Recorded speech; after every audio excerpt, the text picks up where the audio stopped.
Hi, this is Ken Scott, and you're listening to Fab 4 Free for All.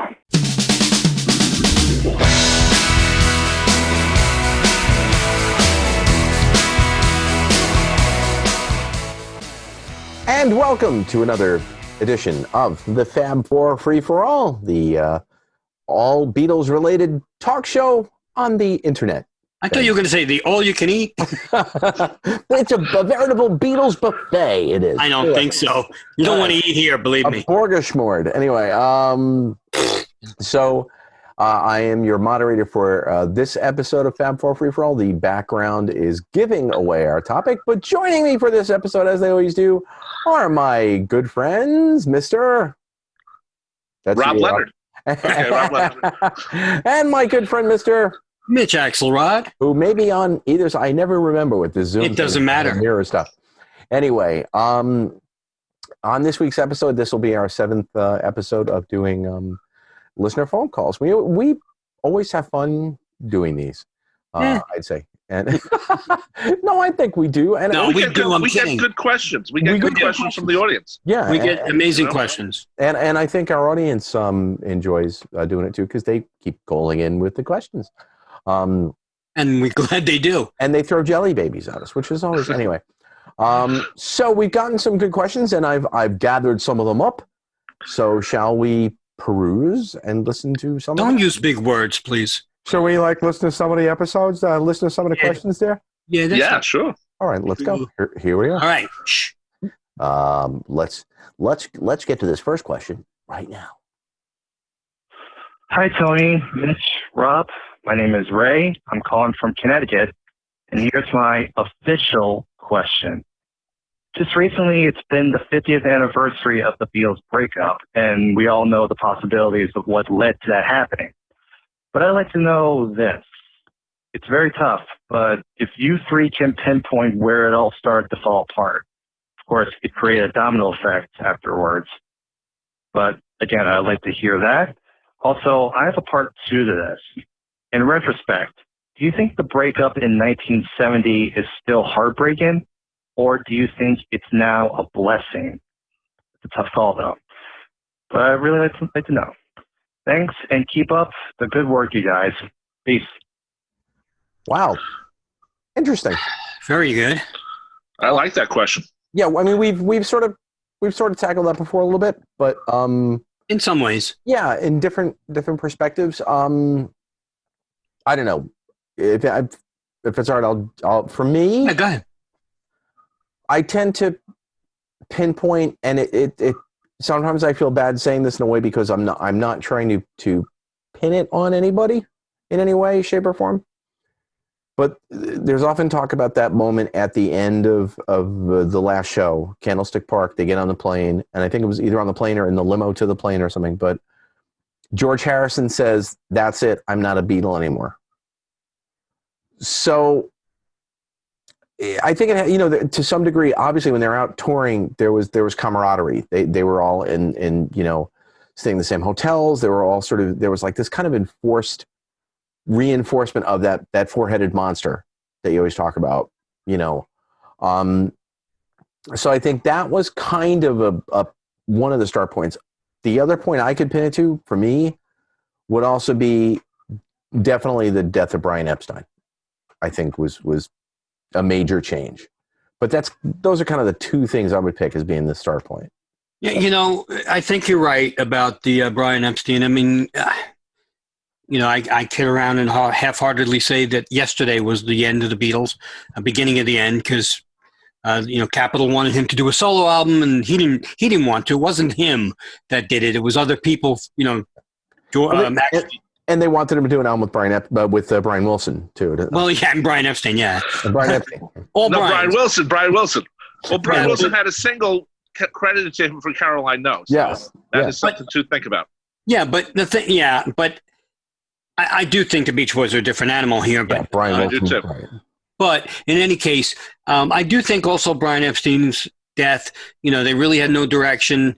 Ringo used to say all the time, even before or after, that Paul used to call up and say, "Hey, fellas, it's time to go back into the studio." And if he didn't, they wouldn't have gone back as often. So I think they were all growing up.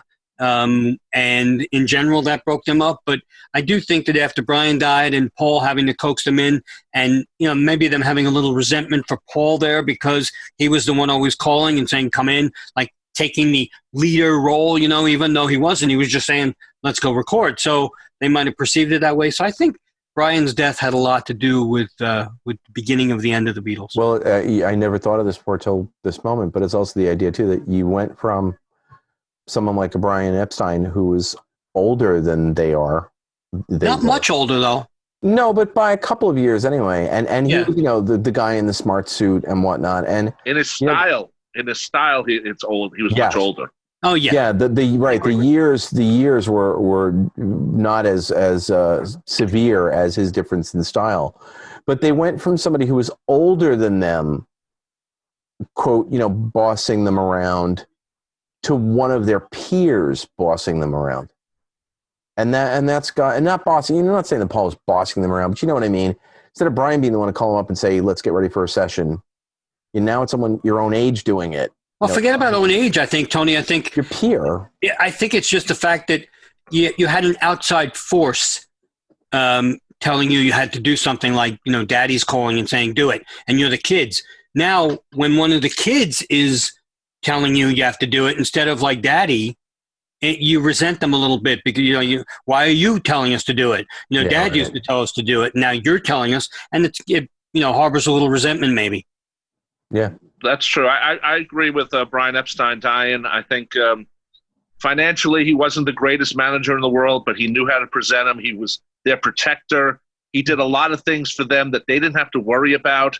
And then all of a sudden he dies and they have to start worrying about just paying taxes and starting corporations and that type of thing. And you forget how, there's a great line from the Ruddles, he often held the band together, often by force. And it was a joke, and I can't see Brian Epstein holding by force, but he would hold together by being there. John Lennon trusted him. They all trusted him.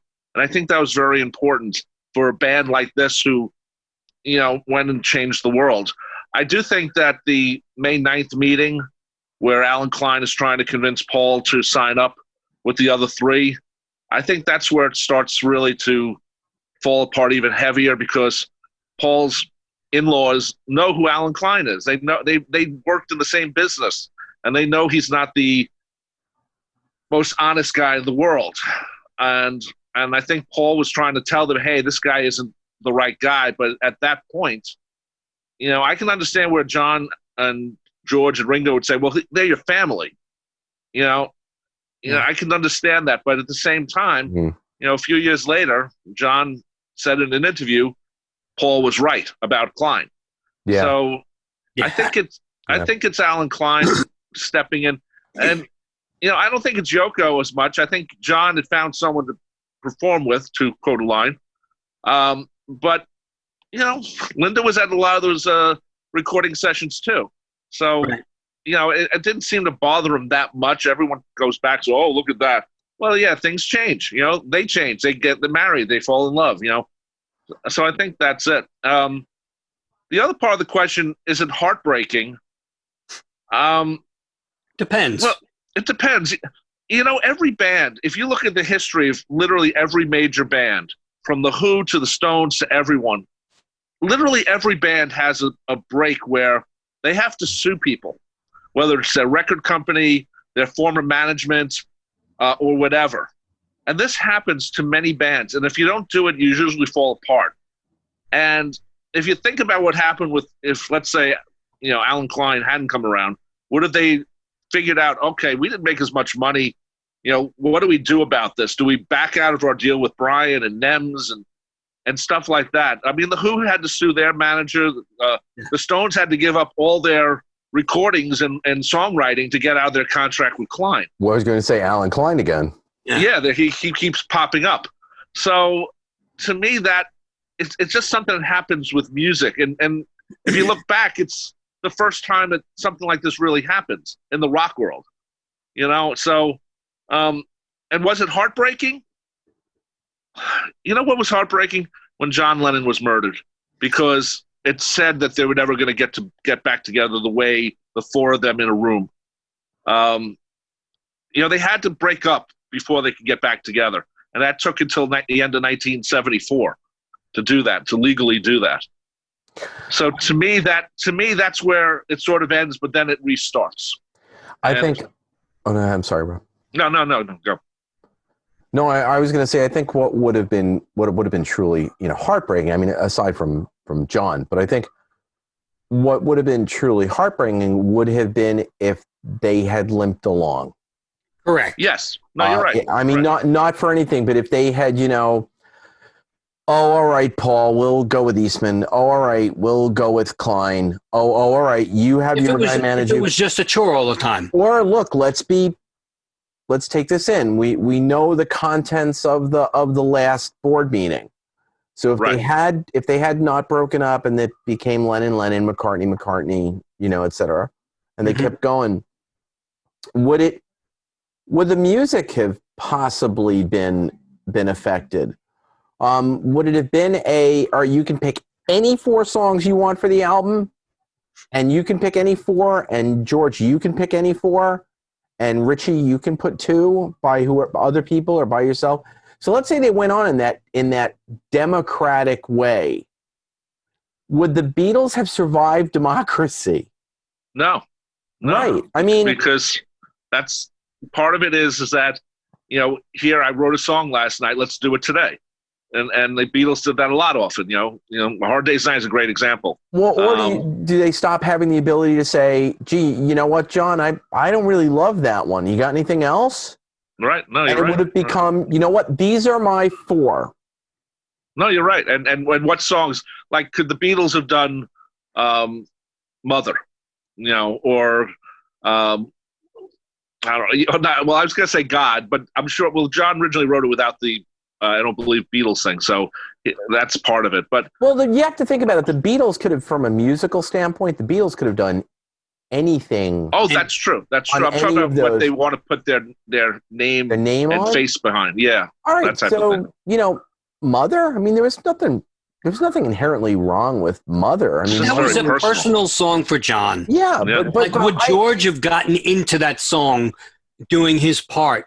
I know Ringo did. He played the drums, but right, exactly. Would George and Paul really have gotten so into it if George had his parents until George had his mother until what? Or to be honest, would it have even been that literal? Maybe. Would it have even been? You know what? I'm John. I'm on the song. Ringo's on the song. And we're speculating, but what if they come to that agreement that they talk about during the during the board meeting? And then what if it became, you know what, guys? If 2 of us are on it, it's a Beatles song. That's so true. Here we go. We did Mother. Hey, Richie and I just recorded this funky track. Paul, what do you think? And Paul would go, damn, great track. Okay. But, all right. I just think, for me... Paul says, I just recorded Teddy Boy. And John goes, well, that's crap. But okay. Right. You know what? I think... For me, obviously, to have them go on would have been amazing, but I think it would have been a little heartbreaking because, maybe not heartbreaking, is that may not be the word, but I think what would have happened is that they always like to top themselves every album. Paul said, we always like to top themselves. At a certain point, when you become the biggest band in the world, and you're you're at the top, and people are trying to go ahead of you, and you've already scaled Mount Everest, at some point it would have leveled out, and they wouldn't have topped each other.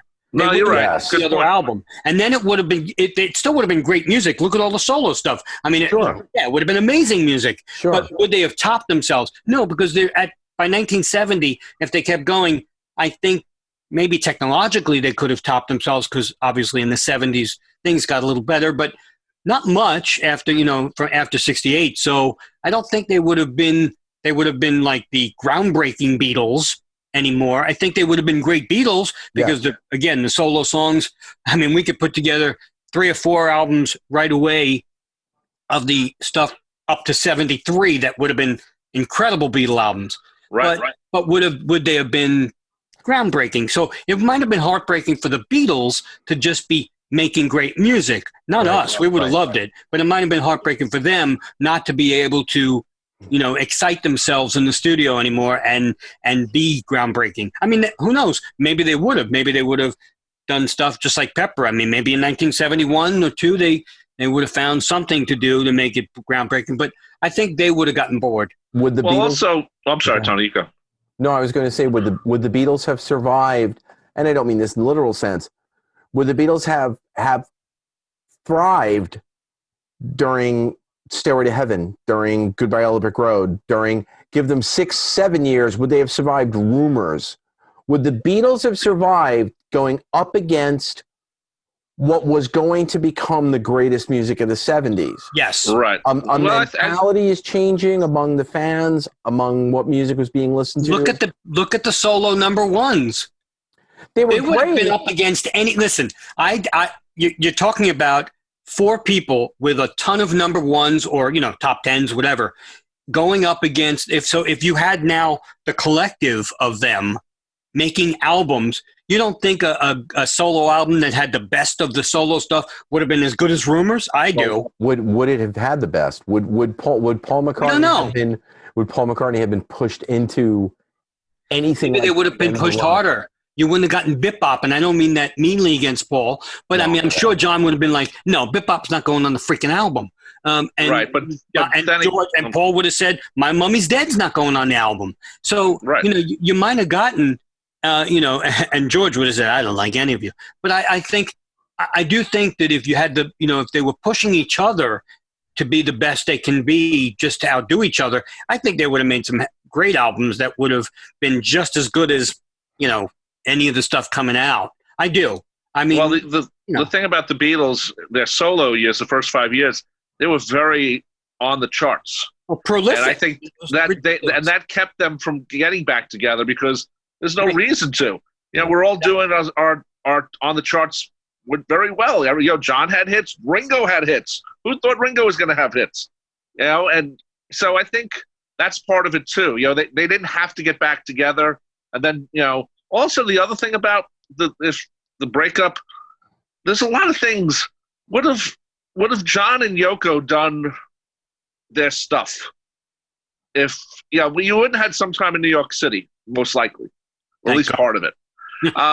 But would you have some of the politics that John and Yoko did? It's one thing to give Peace a Chance and Instant Karma and do bed-ins and stuff, but the United States government started to investigate them and follow them, and how would that affected the Beatles as a band if they hadn't broken up and they were still together? Because in all honesty, Rob. Well, yeah, go ahead, Tony. Well, I was going to say, in all honesty, Rob, you hit a really good point, because my feeling is honestly that all that solo stuff still would have happened. I don't think that the Beatles at that point, with the way they were all referring to it, even the way, if you look at all the reports, like the things in Rolling Stone, the interviews with George and John later, saying basically, well, we're just on a break. I sound like I'm on Friends. We were on a break. Anyway, so, but the thought is that those solo things probably would have still happened, which may have meant that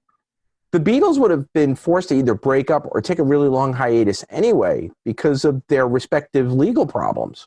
Right. No, you're right. And well, can you imagine this? Sorry, Rob. Let me just say this. No, can you imagine they're together in 1971 and Ravi Shankar comes to George and says, "You guys got to help me for Bangladesh."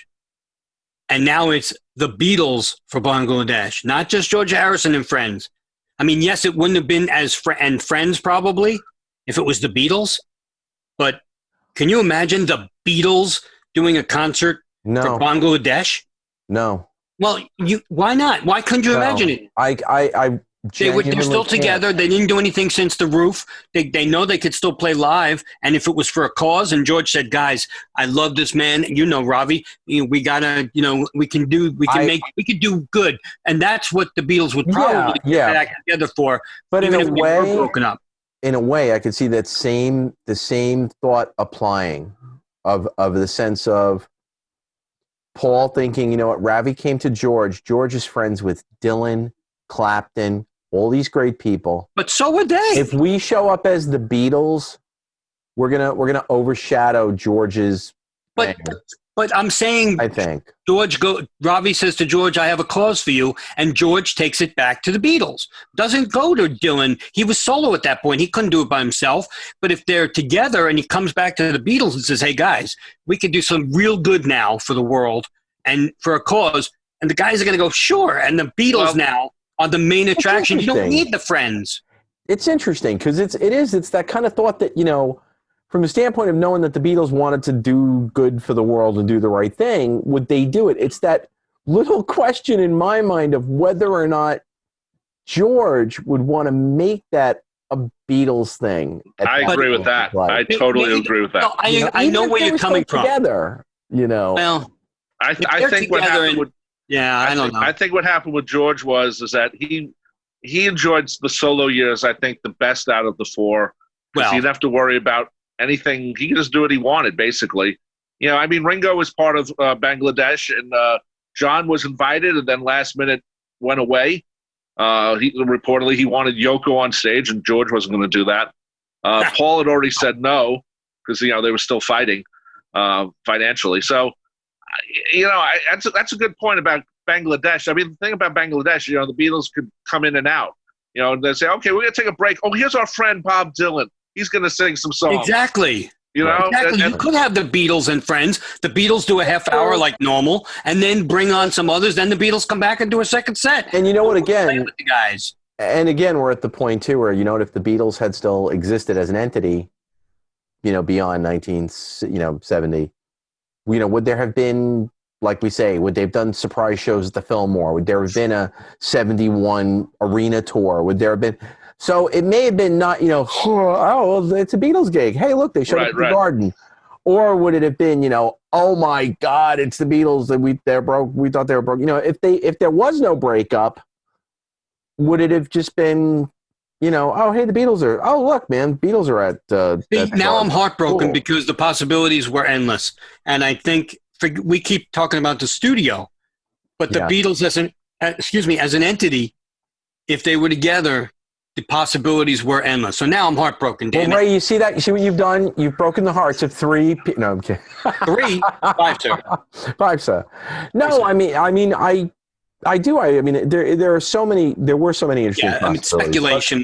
It's a lot about just the say of the band. That's why it took him till 1974 to write this contract, basically fixing some things that hadn't been done before, like a say in the and releases and stuff like that. And you know what? I think of this, something I noticed. I like reading liner notes. When I got the dance from Fleetwood Mac, each member of Fleetwood Mac listed their accountant, their lawyer. Everyone had a whole setup of legal people. You have to. And that probably would have happened with the Beatles. They would each one, Paul would have the Eastmans, John would have had Yoko or whatever, and George and Ringo would have had, and they would be the ones figuring it out, and then they'd bring it to their guys, and then they'd say, "Okay, we're going to settle this," and that's what I think might have happened. If John didn't walk away in '75, we don't know what happened. We do know that reportedly John was supposed to hang out with Paul in New Orleans, and it never happened. So, that's a whole other thing. That's a whole other story. But we also have to remember that if we're going to put the Beatles and Fleetwood Mac in the same category, the Beatles would all have to sleep with each other first, which is really just, a little creepy. On a last note for this question. No, Tony. Ask George about Maureen. No, stop. To end the question, though, I think the final point would be, in terms of Fleetwood Mac on the charts, if the Beatles were together and they were putting out #1 albums, and 1977 came, and the best of the Beatles at that point, solo stuff, were a Beatle album, would Rumors have been so big? Good point. Well, not so funny. The Beatles are up against Fleetwood Mac. Now, does it get the accolades? Because you know what? There was no one else around them at that point to really, compete. But now we're talking about the Beatles, the biggest band in the world, competing against them. Maybe Rumors doesn't get to be Rumors. I have a question. You can't. It's a listener question. No, I know. All right. Well, I'm going to listen. No, I have a question. Real quick. would Sean have broken up the Beatles? Good point. He decides to step away to hang out with Sean as a father. Would Sean have broken up the Beatles? Hey guys, you know what? You've all had this. Wow. Yeah. George had. Wow, now we've just blamed the newborn. Yeah, but I mean, seriously, Sorry, man. Sean. We love Sean, but Well, even Danny. Look at Danny. He was born in '78, and George took off when he was born. Right. That's a good point too. But right. But they could have, again, if all speculation. But like we've said this before, they could easily have done solo albums and then come back and done albums as the Beatles. Where I was going was you're talking about rumors, and I'm like thought bubble in my head. Let's see. We've got Rotogravure. We've got nothing from John. We've got you from George coming off the heels. No. That was 33 and a third by then. Rumors was 77. You're right. 33 to third. 77. We're talking about Wings at the Speed of Sound. We're talking about London Town. Harrison, 33 and a third, potentially. We're not talking about garbage here. Could you have seen George bringing you to the Beatles if they're still together? No. So I've got this. No, I don't even see George bringing it to you. There you go. And next question. Paul going, so are you going to write some lyrics, George? Like, are there going to be words to this?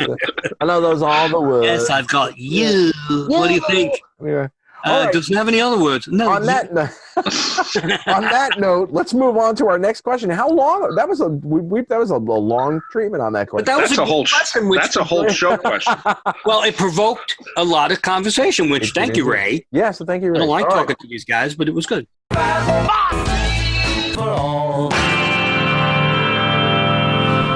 Hi, folks. This is Tony from Fab4 Free-For-All.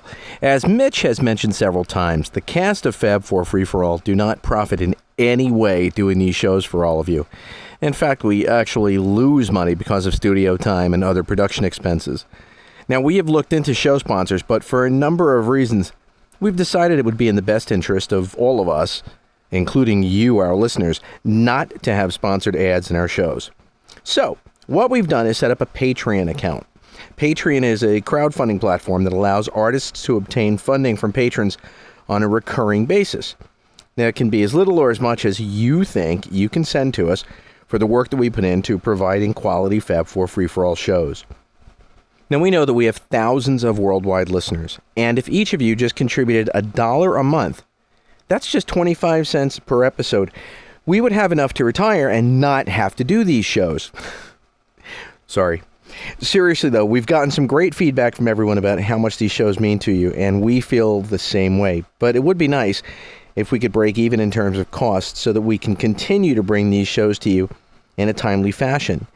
Yeah, I know, we can be delayed every once in a while, but that's because, as John Lennon so beautifully said, life is what happens to you while you're busy making other plans.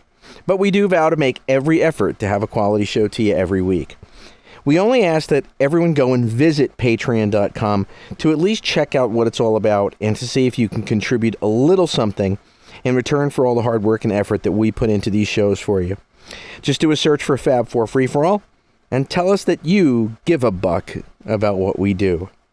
Thanks to all of you for being such great, loyal listeners.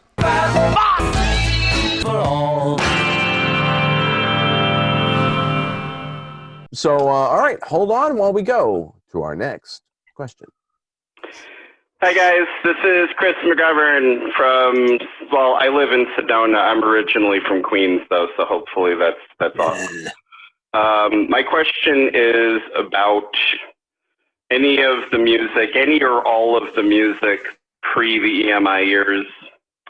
Okay, obviously some of it has been released, and it's been released in different types of releases, either in a box set or basically peppered all through the anthology series. Would you ever want to see that done in a better, sort of solid collection? Because I've always wanted to have that, and have some better possible recordings of the Star Club and the Cavern Club and any of the home stuff, the home recorded stuff. And basically that's all I needed to touch upon. I still would love to hear Carnival of Light too, by the way. Okay. What? No, you know what? That's going to follow us around, guys. Yeah, it is. That's going to follow us around. I think to Chris's point, It's tough because it depends. Are you talking to the mass fan or, mass general audience Beatle fan, or are you talking to us, people like us, Beatle geeks? Because if you're talking to us, then yeah, you may want to hear the Star Club. I'm not a big fan of them, but unless they're cleaned up really well and stuff like Cavern, which only Paul has, Right. Unless he's willing to part with that, there's not. Well, there's still more that's been heard by there's still more out there, quote unquote, than's been heard by the general public. Yes, but I think in order to have a consolidated box set of I'm going to say pre-Beatles, and everybody knows what I mean, just pre, please 62. Yeah. I think that's tough. I mean, it depends on who your audience is. I don't think it would be I think if they did a download of it, we can hear it.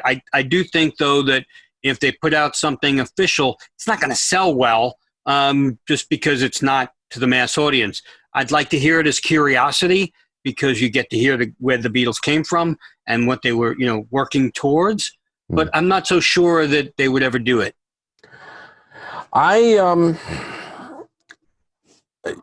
Personally, for me, I think a box set would be the way to go.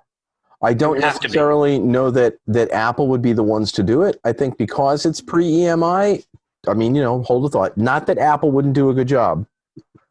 No, seriously. But I do think that if you gave it to something like a Bear Family, like you almost purposely took it out of the Beatles thing, licensed from Apple, but you didn't make it an Apple product, that it wasn't like the Beatles present this new part of their legacy. Like, by taking it out of Apple's hands, even though Apple would obviously be licensing it, and Apple would obviously maybe even have to approve it, but by giving it to like the likes of a Bear Family or a group that's been doing these historic reissues where the quality's not always audiophile, it's not 1,000% up to, the standards of, the stuff that's on the White Album box or whatever. I think you get this stuff out there, you get it out of the gray market, you do the best possible job you can with it. Look, we've got gorgeous Cavern Club tapes now. We've got this gorgeous Cavern Club stuff floating around. So it's better than it's ever sounded. They might even have better. I don't know. I don't think so. But even if you have the best bootleg that's been out there, and you get the Decca tapes in the quality that they are on Anthology, but in their entirety, and you get the home session, which in its entirety, which has some really fun. What home session? The Quarrymen. The Quarrymen at home. Right. Yeah. The fidelity's not great, but the fidelity's fun enough. I mean, I've heard stuff on Buddy Holly legitimate box sets. Yeah, that's not as good. I've heard stuff on a lot of different box sets that are So I think it'd be fun. I think one of the problems is not for us, but maybe for Apple and Ringo, is that Pete Best would be on the drums on a lot of the stuff. There you go. And I think that might be part of it. Personally, there is the Bear Family did do the Tony Sheridan tapes, right? Which came out as Universal in the States. Now the box set that Bear Family put out had this incredible book, which I just want the book because the book was fantastic. It had all these pictures you never saw before, and it was really a fantastic book. Of course, it was expensive because everything the Bear Family does is expensive, but they went through every tape that they could find. And, they found the original Pete Best drumming and then the original Bernard Purdy overdubs. And those were all included as this mono and stereo a conglomeration for Tony Sheridan stuff. So the Bear Family has done some stuff. And yeah, you're right, Tony. The Bear Family does a great job. On anything they touch, they sit down and they make sure it doesn't leave their hands until it's been checked 1,000 times. Oh, can we find one more photo or whatever? I do think that the Star Club tapes, there was a bootleg that came out a few years ago, and I guess it was the best one around at the time. And you know what? I really enjoyed it because you can tell it was recorded on different nights, because one night the microphone's all the way in the back, and then another time it's literally on stage and you hear them so much better. And plus the technology, Look what happened with Hollywood Bowl. They were able to separate a lot of stuff. With the Star Club tape, they can probably do the same thing. Yeah. Obviously, there's a tinniness to that because of the way it was recorded and how it was put together.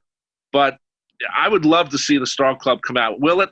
I don't know. They went to court to stop it years ago. They haven't, and nothing was on the anthology on the CD. So, and then of course, what else would be the Decca stuff? Pete Best is on that too. So I'm not sure how Ringo would feel.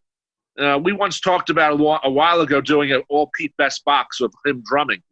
The best of the Beatles, yeah. Well, also, the other thing is there's copyright laws in England and even in the States here that are affecting releases. And I've seen some gray market stuff now for the Decca tapes in Great Britain. Yeah. So I'm not sure who's the ownership of that is. Rob, I think what you said, though, is key. I think when you said Pete Best would be on it, now it's not a knock on Pete. I just think right now the Beatles have a big legacy kick. And the Beatles are always going to be John, Paul, George, and Ringo. I don't think there's any need to put out anything other than that to slight a Beatle, especially one that's still alive. And I don't mean that in a morbid kind of way. I agree with you totally. You can't upset him because, is Ringo going to be in the meeting? All four have to agree. Is Ringo going to be in the meeting and say, oh, yes, I don't mind that you put something out that I'm not on at all? No, you're right. Maybe he's on the cavern, but he's not on at all, really. And I don't think he's going to allow it. So I don't think it'll ever happen. But it would be cool to have like Tony said, a full box. I agree. For me, the one thing that, and we've gone to this a couple of times, but we're talking about sort of like dishonoring Ringo as if there is this mysterious period that no one in the world knows about when Ringo was not the drummer of the Beatles. That's not the point. And the idea is that this is such old news and old history that to have a box set where, hey, this is before Ringo, and that's, you could even just, and look, the truth is, if Bear Family has it, and Bear Family gets somebody independent to write a book, they're going to present it as, hey, look, man, this ain't the Beatles yet. Not even close. This is music history we're giving you. But they're still called the Beatles, Tony. Yes, but they're not. No one's going to be trying to sell that package as being a new Beatles album. But then why put the package out if it's not going to sell? It's not going to sell. Mitch, nothing may sell a few thousand copies. Mitch, part of it is not about selling. Sometimes it's like we talked about just before. Sometimes it's about the copyrights to keep the copyrights going, and legally, it's about legalization of some of these tapes.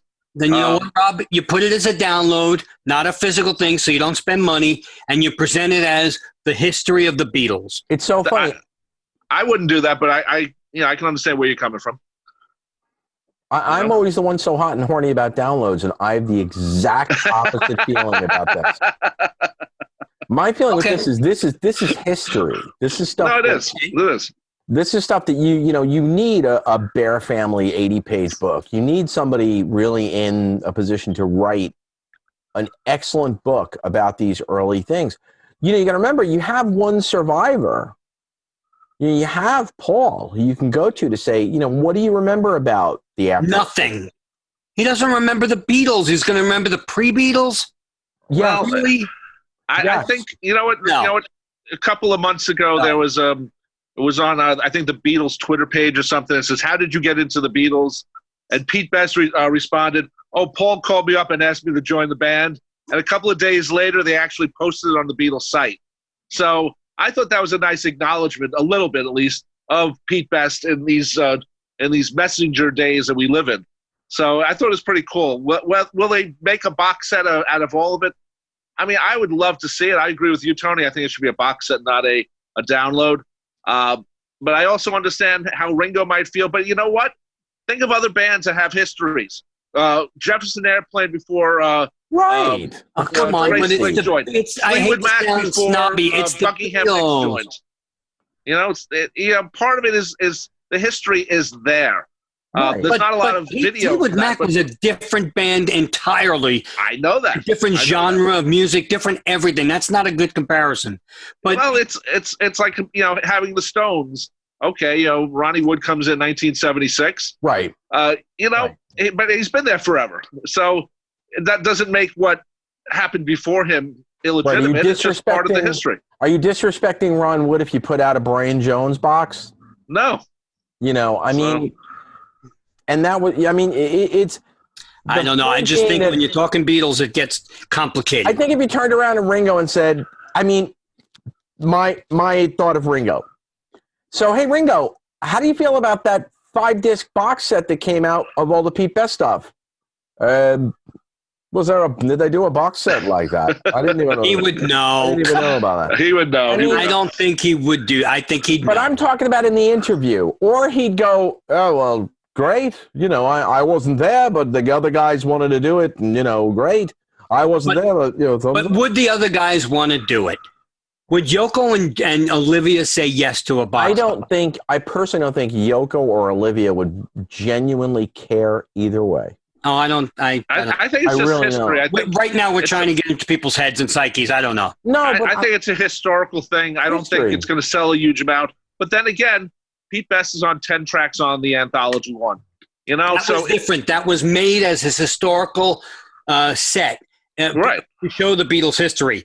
But a one-time event, so he's on it because he had to be on it. But now, if you're talking about elective packages outside of exclusive of anything else, I'm not so sure they want him on that. But it's also my own opinion. It's also the idea that Pete Best is no dummy. At this point, Pete's got representation. I'm sure he's been through the anthology stuff.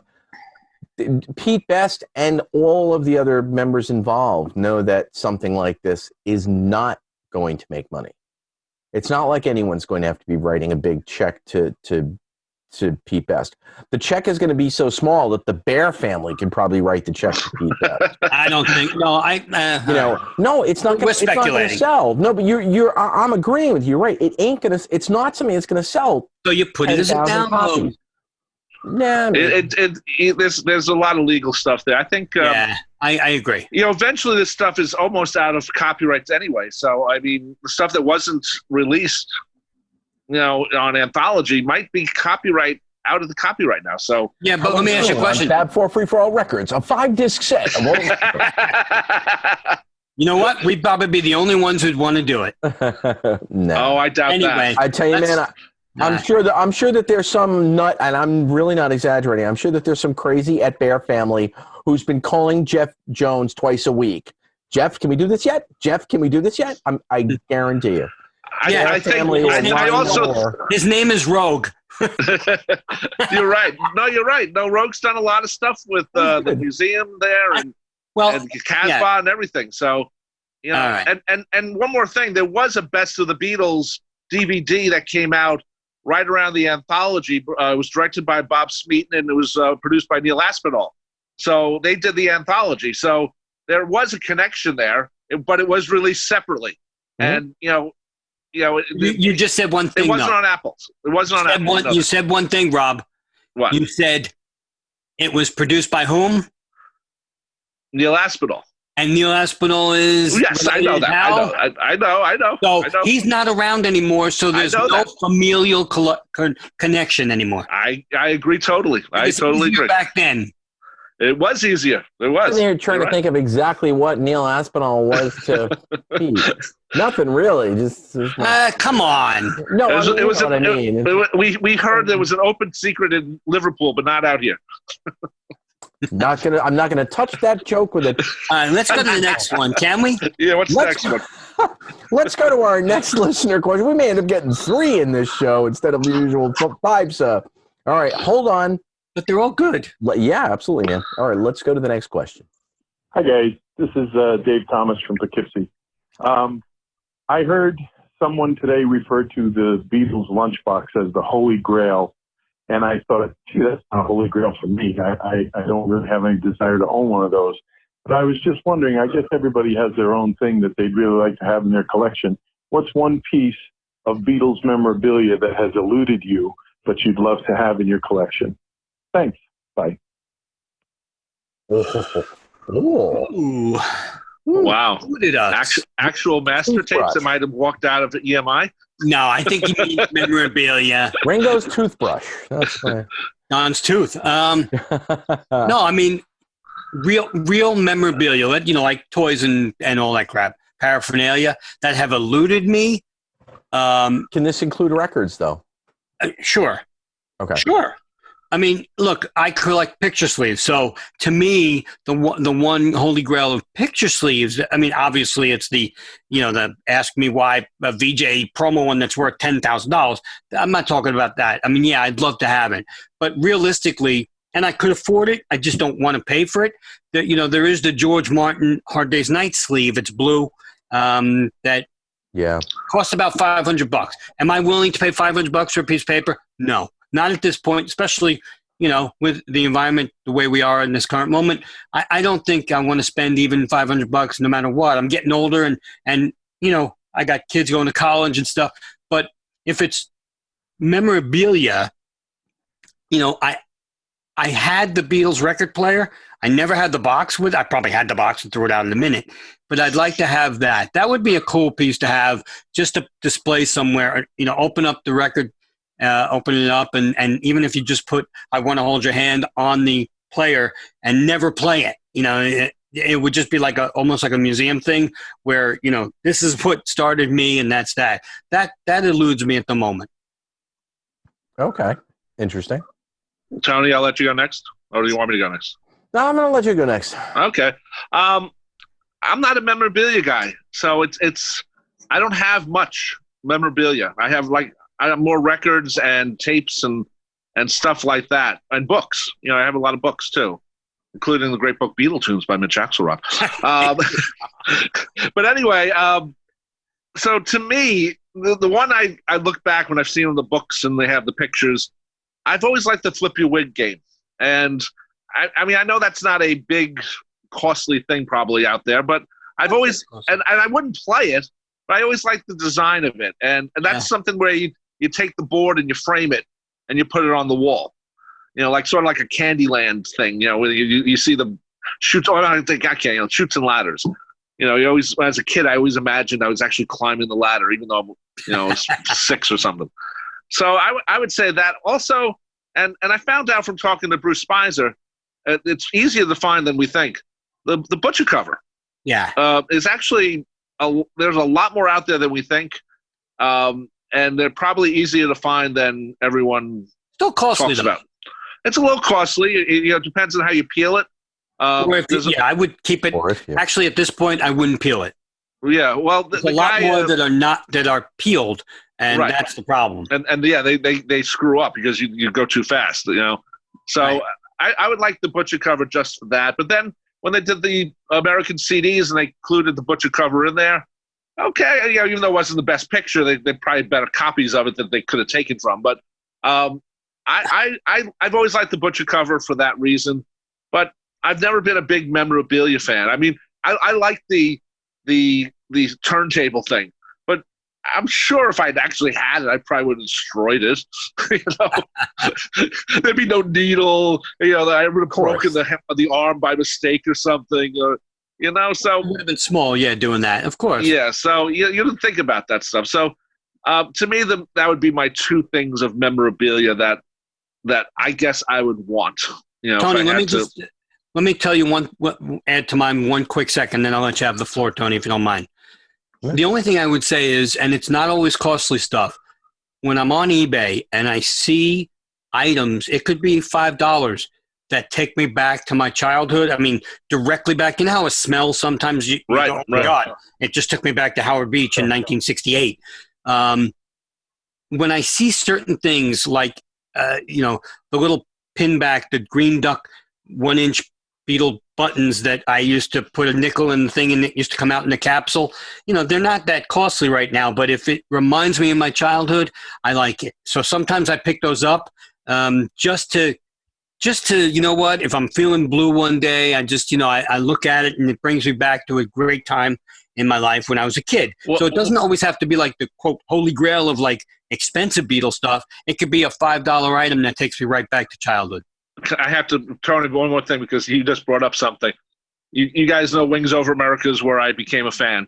How many copies of that I have? I have like 9 copies of it. But if I find it cheap enough and it's like on different labels or it has the original poster or something, or it's in really good shape but it's inexpensive, I'll buy it again.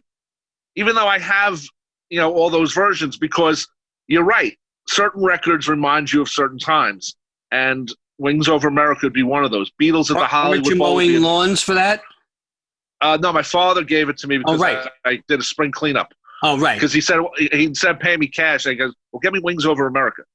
So, and he did. He didn't find the phony Wings Over America, which there was a Phony's Wings album out there at the time. So I was very lucky with that. I'll give you another copy of Wings Over America if you'll come and help me clean up my lawn. Kidding.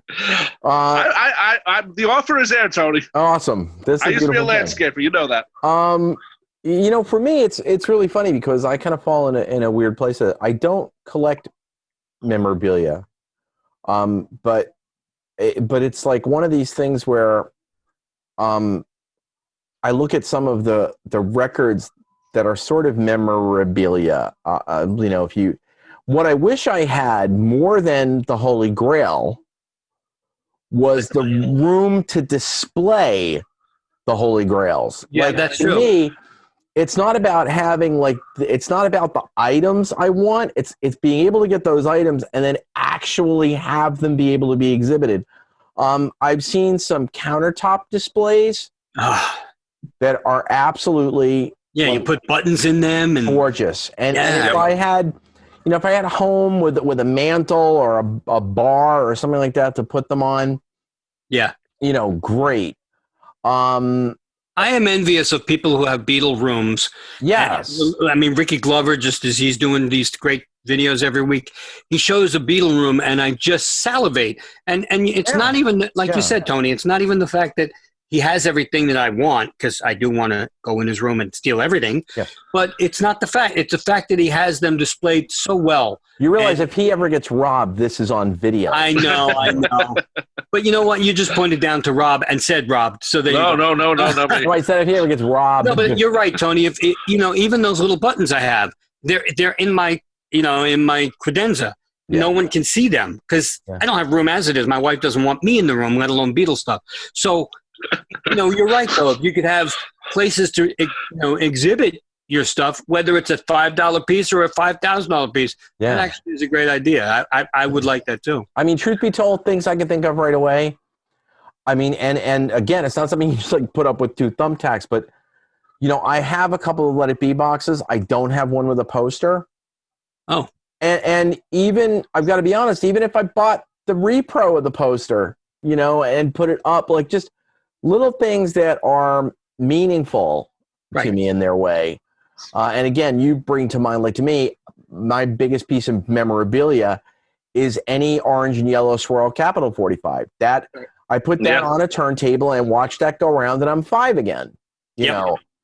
I'll buy those if I see them, if they're cheap enough. I don't even think about it, even though I have them all. But so for me, I think in terms of memorabilia, I think it's going to be our first 4. I love that. I love that packaging. That cool Our First 4 package. Yeah. Well, you got to tell people. It's for those who don't know, 1968 Apple. Yeah, the first 4 Apple singles, which was Thingamabob. Those were the days. Hey Jude. Hey Jude. And Sour Milk Sea. Right. Thank you. So those 4 singles in a fold up package, and that's cool. To get that in really nice shape, that goes for some money, and I would want one that looked like it just came out of the Yeah, good luck. Yeah, would I like to have a couple of maybe a couple of legitimate New York venue tickets? Yeah, that would be nice. It would be nice to have a Forest Hills ticket. A full ticket for the Ed Sullivan Show. Right. Or the Washington concert, which I've seen those. Perry Cox had auctioned them on eBay, and they go for stupid money, and you never see a full one. Well, I got to ask you guys a question about memorabilia. Does it matter if you know it's reproduced? Does it matter to you? It depends. I mean, if it's a piece of cardboard that says it's the Forest Hills ticket. But if it was done the same way, you could tell when it's not. You can. Oh, tell, sure, I know that. But there was that John Lennon book a few years ago that John Henke did, and they had reproduction of tickets and stuff and Beatles other card, things. too. Yeah, so that was I thought a great idea, and I would love to see something along that lines with the baseball, the trading cards and stuff. Well, someone can't afford it.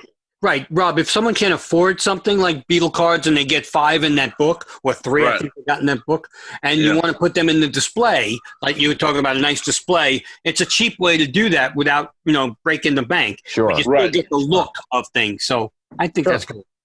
Yeah. And one more thing I would love, you were talking about the first 4. There was an Italian interview disc that Apple put out only for Italy or something in '68. I've never heard it. I would love to get a copy of that. It was a promo thing. I'll send released around the same time as the first 4. I'll send you the files. Thank you. No, but I don't even know. And it's a disc. Internazionale. Yes. Oh yeah. I got it. Yeah, I didn't realize. Yeah, like that. All right, cool. So good question. Well, cool. Great question. Thank you, Dave. Thanks, Dave. And all right, so we do one more. We good for today? At least. Let's get to another question. Hi, guys. It's Eric from Franklin Square. Thank you for doing another call-in show. They're always excellent. My question is, what do you think is the Beatles' worst performance on a released recording as a group? You have Paul's best vocals, Paul's worst vocals, show with George's best guitar solo, worst guitar solo. What do you think is the worst performance by the Beatles as a group in a released recording? Thank you for your time, and I look forward to your answer. Take care. Wow. By the way, thank you, Eric. Your check's in the mail. Wow. I think everybody knows my answer, but that's all right. I do know your answer, but I know. Don't say it. What's funny about this question is that it's so different about the Beatles' worst performance versus like my least favorite Beatles song. Correct. It's Good different. point. Oh, it's different. Which is really odd. No, you're right. Like, I know what my least favorite Beatles song is, but it's definitely not their worst performance. No, not at all. Tony, you go first. No, because I'll go first because go ahead, Rob. I'm not sure how it affects the performance, but something like "Slow Down," where John sings the wrong verse in the song, or but does he, Rob? Does he? Because it's double tracked. One says one says the other. Yeah, but it's still wrong. Yeah. Dizzy Miss Lizzy, George gets lost in the guitar. What you doing? They get lost in there. That's mine. I know, but and you got mine too. The thing is, my question is, why didn't they just go back and fix it at that time? Were they that fast in the recording that they were in a rush and they had to get the hell out of the studio? I mean, I never understood why. I know, mind you, none of these were, well, actually, Please Please Me, the stereo version. Exactly. Please Me. Yeah. How do you not fix that? They're starting their album. I know they did it in 11 hours. Right. You should have went back and fixed that. And that's the thing. I mean, there's a lot of little mistakes like that which actually add to the charm of the Beatles. There was also some playing mistakes, which now is considered a smart move musically. Paul hit the wrong note on a bass, but that doesn't fit, but it does fit. Brilliant. Brilliant. Paul's playing jazz. Jazz. So I think based on how they recorded and how fast they were in and out of the studio on so many songs, that they let not be fixed. That I never understood. But it never really bothered me as much as maybe it might bother other people. Worst performance. I mean, I just can't stand what you're doing. I don't like it. I don't like it as a song. I like the fact that Ringo plays timpani because I'm a drummer. But other than that, I mean, again, it's so sloppy. It could have been a really cool song, but to have John and George in the background just going blah blah blah, whatever they're saying, it's not. I mean, they do actually do it the right way, like once and together on what they're talking about or singing about. But that song to me is just sort of like a throwaway. If anything is an album track, and people are going to disagree with me like crazy, but it's not my it's not my least favorite song. It's just my least favorite performance, like Eric wants to hear. Right. I still want to hear maybe, but there are things if you listen carefully, like even "Can't Buy Me Love." The solo under the solo, that leads in is not right, but you hear the regular solo. So again, it's brilliant. It's the Beatles. But that's not great. But the performance of "Can't Buy Me Love" is an amazing performance in general. But there are little things under there. Again, "Dizzy Miss Lizzy," one of my least favorite songs as well, and George's guitar mishap. He gets lost. Yeah, he does. But I don't think there's any like I don't think there's a, and maybe I'm wrong, but I don't think there's a bad Ringo performance on a Beatles song. Like, I can't think of one that you go, well, it depends on, this goes back to one of our other episodes. This depends on whether we're just talking about the initial first release catalog or we're talking about including we're talking about, no. I mean, you got to talk about regular release catalog. Yeah, if you're talking about an anthology, that's everything could be. Well, but I'm talking about, they're finding their way. If you got troubles, whatever you want to do. No, we're talking about the release catalog. I mean, I guess, you're right. I mean, Rob, you brought up a great point that maybe turned me around on that. Well, you're right. Dizzy Miss Lizzy is my least favorite Beatles song, but it very well, it's not a great, there are mistakes in the performance, which I just realized too. I mean, that's right. There's issues with the performance. But John's vocal is so incredible on it. I mean, he is so possessed on that song. Same with "Slow Down." Those are two of John's greatest rock and roll vocals. But I find the song boring. That's different. That's a choice of song. I always found the song boring. It's correct. Does he do a great vocal performance? Yes, but maybe it is their worst performance. I feel like it plods. Yes. I feel like it plods. I don't Dizzy know Miss if Lizzy. maybe You're talking about Dizzy Miss Lizzy? Okay. I don't know if maybe Ringo could have changed up a little bit. It's hard because it's just 4/4. You can't. There's nothing you can really do in terms of fills, and he does fills. He does. Maybe if the mix was better. I mean, I think the problem with a question like this is it's not always just about the performance. If the stereo version of "Slow Down" didn't have the other vocal in it, it wouldn't be a bad performance. It would be okay if you didn't have that double track vocal. Well, then is "Please Please Me" a bad performance because of the double track vocal that's wrong? No, but the harmony vocal that's wrong, whatever. So it's not the Beatles' worst performance. It's a production decision that renders it a Beatles song with an issue.